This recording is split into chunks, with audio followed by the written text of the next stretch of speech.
आज हम रामायण के एक ऐसे मोड़ पर बात करने वाले हैं जो शायद कहानी का सबसे इमोशनल कोर है। राम, सीता और लक्ष्मण का वन जाना। हमारे पास जो स्रोत है वो एक छोटी सी कविता है, पर उसमें इस पूरे प्रसंग का सार मतलब सब कुछ छिपा है। और हमारा मकसद सिर्फ कहानी सुनाना नहीं है, हम ये समझने की कोशिश करेंगे कि उन किरदारों के दिमाग में चल क्या रहा था। ये सिर्फ एक राजा का आदेश मान लेना नहीं था, इसके पीछे कर्तव्य, प्रेम और त्याग की ऐसी परतें हैं जो आज भी हमें सोचने पर मजबूर कर देती हैं। तो चलिए शुरू करते हैं उस पल से जब राम को ये खबर मिलती है, राज तिलक की जगह 14 साल का वनवास। किसी भी इंसान के लिए जिंदगी का सबसे बड़ा झटका हो सकता है। कविता की एक लाइन कहती है कि ये खबर सुनकर राम के चेहरे पर ना कोई क्रोध था, ना कोई दुख। ये बात मुझे हमेशा हैरान करती है। कोई तो रिएक्शन होना चाहिए, गुस्सा, निराशा, सवाल, कुछ तो, पर उनके चेहरे पर सिर्फ मर्यादा और कर्तव्य का तेज था। क्या ये एक नॉर्मल ह्यूमन रिएक्शन है या ये कुछ और ही है? ये बहुत जरूरी सवाल है। नॉर्मल रिएक्शन तो बिल्कुल नहीं है। सोच कर देखिए, आज के जमाने में किसी को सीईओ बनाने की घोषणा हो और अगले ही पल कह दिया जाए कि नहीं, आपको कंपनी छोड़कर 14 साल के लिए कहीं दूर जाना है, बिना किसी संसाधन के। पहला भाव क्या होगा? धोखा, गुस्सा, अन्याय की भावना। हाँ, बिल्कुल। लेकिन राम की शांति असाधारण है। और मेरे ख्याल से ये सिर्फ कर्तव्य का पालन नहीं है, ये एक तरह की, आप कह सकते हैं, असाधारण इमोशनल इंटेलिजेंस है। हाँ। ये समझना कि कुछ चीजें आपके नियंत्रण से बाहर हैं और उस पल में अपनी भावनाओं को अपने सिद्धांतों से ऊपर ना आने देना। तो आप कह रही हैं कि ये एक तरह का इमोशनल डिसिप्लिन था? बिल्कुल। यही चीज उनके मर्यादा पुरुषोत्तम होने की नींव रखती है। मर्यादा पुरुषोत्तम का मतलब सिर्फ अच्छा इंसान होना नहीं है। इसका मतलब है वो आदर्श व्यक्ति जो सबसे मुश्किल हालात में भी अपने उसूलों की मिसाल कायम करे। उनका तेज उनके राजसी कपड़ों से नहीं आ रहा था, वो उनके इस आंतरिक संतुलन से आ रहा था। एग्जैक्टली। क्या ये एक तरह की निष्क्रियता, पैसिविटी थी? क्या उन्हें अपने पिता के वचन के खिलाफ आवाज नहीं उठानी चाहिए थी? खासकर जब हम जानते हैं कि पूरी प्रजा, पूरी सेना उनके साथ थी। वो चाहते तो एक पल में इस फैसले को पलट सकते थे। सही बात है, ये उनके अधिकार का सवाल भी तो था। लेकिन यहीं पर राम के चरित्र का द्वंद्व सामने आता है। एक तरफ उनका व्यक्तिगत अधिकार था और दूसरी तरफ उनके पिता का वचन और कुल की मर्यादा। उन्होंने दूसरे को चुना। उन्होंने दिखाया कि एक आदर्श राजा या बेटे के लिए व्यक्तिगत अधिकार से बड़ा होता है उसका धर्म और वचन। यह फैसला सही था या गलत, इस पर सदियों से बहस होती आई है, लेकिन यह उनके किरदार को परिभाषित जरूर करता है। राम का फैसला तो अपनी जगह था, लेकिन वो इस कहानी में अकेले नहीं थे। असली भावनात्मक गहराई तो तब आती है जब सीता को इस बारे में पता चलता है। राम ने तो उन्हें समझाने की बहुत कोशिश की होगी कि जंगल में मुश्किलें हैं, यहाँ महल में आराम है। हाँ, स्रोत बताता है कि राम ने उन्हें वन के खतरों के बारे में बताया, लेकिन सीता अपने निश्चय पर अडिग रहीं। उनका जवाब बहुत सीधा था, जहाँ मेरे स्वामी जाएंगे वहीं मेरा स्थान है। ये सुनने में एक पत्नी का पति के प्रति समर्पण लगता है, लेकिन क्या ये सिर्फ उतना ही है? मुझे लगता है ये उससे कहीं ज्यादा है। ये सिर्फ पति का अनुसरण करना नहीं है, ये एक तरह से अपनी पहचान और अपने जीवन के रास्ते को खुद चुनना है। सोचिए, उस समाज में एक रानी के लिए सबसे सुरक्षित जगह उसका महल थी। उन्होंने उस सुरक्षा को ठुकरा दिया। उनका ये कहना कि मेरा स्थान आपके साथ है, इसका गहरा मतलब ये है कि मेरी पहचान इस महल, इस रानी के पद से नहीं, बल्कि आपके साथ धर्म के रास्ते पर चलने से है। ये तो एक बहुत पावरफुल स्टेटमेंट है। बहुत। ये सहधर्मिणी होने का असली मतलब है। सहधर्मिणी मतलब जो धर्म के रास्ते पर साथ चलें। उन्होंने कहा कि अगर आपके लिए धर्म महल छोड़ना है तो मेरे लिए भी धर्म महल छोड़ना ही है। राम के बिना उनके लिए महल भी वन जैसा था और राम के साथ वन भी महल। ये एक पैसिव चॉइस नहीं है, एक बहुत ही एक्टिव और रेडिकल चॉइस थी। उन्होंने एक आरामदायक लेकिन शायद अर्थहीन जीवन के ऊपर एक मुश्किल लेकिन सार्थक रास्ते को चुना। और फिर इस कहानी में तीसरा कोण आता है लक्ष्मण, जहां राम का फैसला कर्तव्य पर आधारित था और सीता का प्रेम और सहधर्म पर।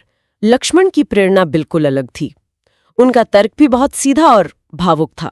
हाँ, उन्होंने राम से कहा, भैया आपकी सेवा के बिना मेरा जीवन व्यर्थ है, मैं भी वन जाऊंगा। ये भक्ति और सेवा का एक चरम रूप है।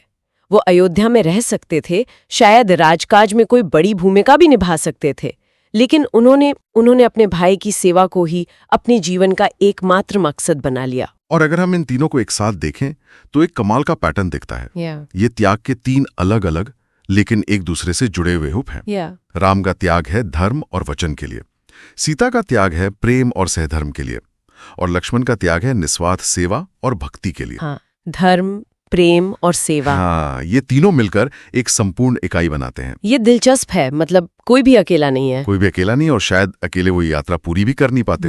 उनका त्याग एक सामूहिक संकल्प है। दिलचस्प बात यह है कि इन तीनों में से किसी ने भी दूसरे को अपने त्याग के लिए मजबूर नहीं किया। राम ने सीता को रोकने की कोशिश की, लक्ष्मण को भी मना किया। ये सब उनके अपने अपने फैसले थे जो एक साथ आकर एक बहुत बड़ी ताकत बन गए। इन तीनों ने तो अपने अपने सिद्धांतों के लिए ये मुश्किल फैसला ले लिया, लेकिन इसका उस शहर पर क्या असर पड़ा जिसे वे पीछे छोड़ रहे थे, अयोध्या पर? अक्सर हम नायकों की कहानी में इतने खो जाते हैं कि उनके फैसलों का उनके समाज पर क्या असर होता है ये भूल जाते हैं। हमारे पास जो कविता है वो एक बहुत दर्दनाक तस्वीर खींचती है।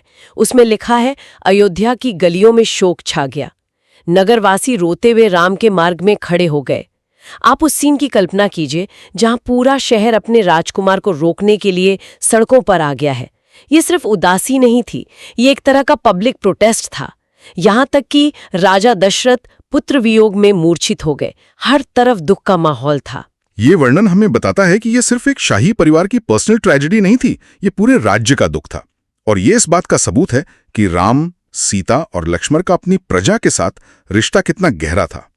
वो सिर्फ होने वाले राजा रानी नहीं थे, वो लोगों के दिलों में बसते थे। उनका जाना हर किसी के लिए एक पर्सनल लॉस था। आज के दौर में तो ऐसा रिश्ता सोचना भी मुश्किल है, एक नेता और जनता के बीच। बिल्कुल। ये उस आदर्श राजधर्म को दिखाता है जहां राजा का दुख प्रजा का दुख होता है। बिल्कुल। अयोध्या का ये विलाप इस बात का प्रतीक है कि एक अच्छा शासक सिर्फ जमीन पर राज नहीं करता, वो दिलों पर राज करता है। उनका जाना एक पूरे शहर के लिए एक भावनात्मक भूचाल जैसा था। और फिर इन सभी भावनाओं के बीच वो पल आता है जब उन्हें जाना ही है। तीनों साधारण वेश धारण कर नगर की सीमा पार करते हैं। ये जो राजसी कपड़े उतार कर साधारण भगवा वस्त्र पहनने का एक्ट है, ये अपने आप में कितना सिंबॉलिक है। बहुत ज्यादा। ये सिर्फ कपड़ों का बदलाव नहीं है, ये पहचान का बदलाव है। वो अपनी पदवी, अपना भविष्य, अपना स्टेटस सब कुछ पीछे छोड़ रहे हैं। वो अब राजकुमार, राजकुमारी या सेनापति नहीं है, वो अब सिर्फ 3 वनवासी हैं। ये भौतिक त्याग का सबसे शक्तिशाली प्रतीक है। शोध इस पल को सिर्फ 2 लाइनों में बहुत खूबसूरती से बताता है। पीछे रह गए अयोध्या, आगे था कठिन वन का मार्ग। एक तरफ वो सब कुछ था जो उनका था, उनका घर, उनके लोग, उनकी विरासत, और दूसरी तरफ एक अनिश्चित और मुश्किल भविष्य। जंगल यहाँ सिर्फ एक जगह नहीं है, वो चुनौतियों और संघर्ष का प्रतीक है। लेकिन जो बात सबसे आकर्षक है वो है अगली लाइन, जो शायद इस पूरे प्रसंग का निचोड़ है। लेकिन तीनों के मन में था धर्म, त्याग और प्रेम का अटूट संकल्प। देखिए, उन्होंने महल छोड़ दिया, सुख सुविधाएं छोड़ दी, लेकिन वो अपने साथ अपनी सबसे कीमती चीज ले गए, अपने मूल्य, अपने सिद्धांत, अपना संकल्प। उनका संकल्प ही उनकी असली दौलत थी। बिल्कुल, शायद यही उनकी असली ताकत थी जो उन्हें अगले 14 साल के मुश्किल रास्ते पर चलने की हिम्मत देने वाली थी।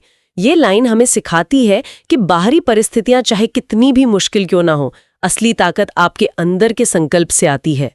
उन्होंने भौतिक संपत्ति का त्याग किया, लेकिन आध्यात्मिक संपत्ति को और मजबूत कर लिया। तो इस पूरी चर्चा का सार क्या निकलता है?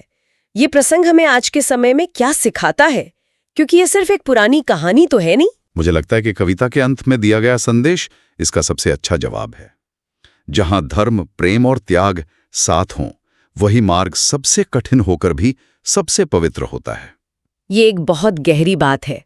हम अक्सर जिंदगी में आसान रास्ता खोजते हैं, a path of least resistance, लेकिन ये प्रसंग बताता है कि महानता और पवित्रता अक्सर मुश्किल रास्तों पर ही मिलती है। बिल्कुल। राम, सीता और लक्ष्मण ने सबसे कठिन रास्ता चुना। एक ऐसा रास्ता जिसमें कोई गारंटी नहीं थी, सिर्फ मुश्किलें थीं। लेकिन क्योंकि वो रास्ता धर्म, प्रेम और त्याग के सिद्धांतों पर आधारित था, वही उनके लिए सबसे पवित्र बन गया। उनका वनवास एक सजा नहीं, एक आध्यात्मिक यात्रा, एक स्पिरिचुअल जर्नी बन गया। ये हमें सिखाता है कि किसी काम की कीमत उसके नतीजे से नहीं बल्कि उसके पीछे की नीयत और सिद्धांतों से तय होती है। ये प्रसंग एक बहुत गहरा सवाल सोचने पर मजबूर करता है जो हम सबके जीवन में कभी ना कभी आता है। हाँ, जिंदगी में अक्सर ऐसे मोड़ आते हैं जहां हमें व्यक्तिगत सुख, पर्सनल हैप्पीनेस और किसी बड़े कर्तव्य या सिद्धांत के बीच चुनाव करना पड़ता है। ये परिवार के लिए हो सकता है, समाज के लिए या अपने ही उसूलों के लिए।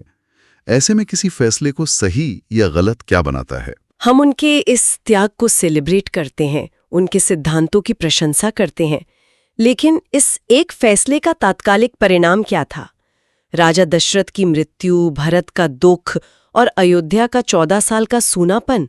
तो सवाल ये है कि क्या किसी फैसले का सही होना सिर्फ उसके पीछे के सिद्धांत पर निर्भर करता है, भले ही उसके नतीजे में सबके लिए सिर्फ दुख और पीड़ा ही क्यों ना हो? क्या एक सही फैसला जो सबको दर्द दे उस गलत फैसले से बेहतर है जो शायद शांति बनाए रखता? इस पर सोचना चाहिए।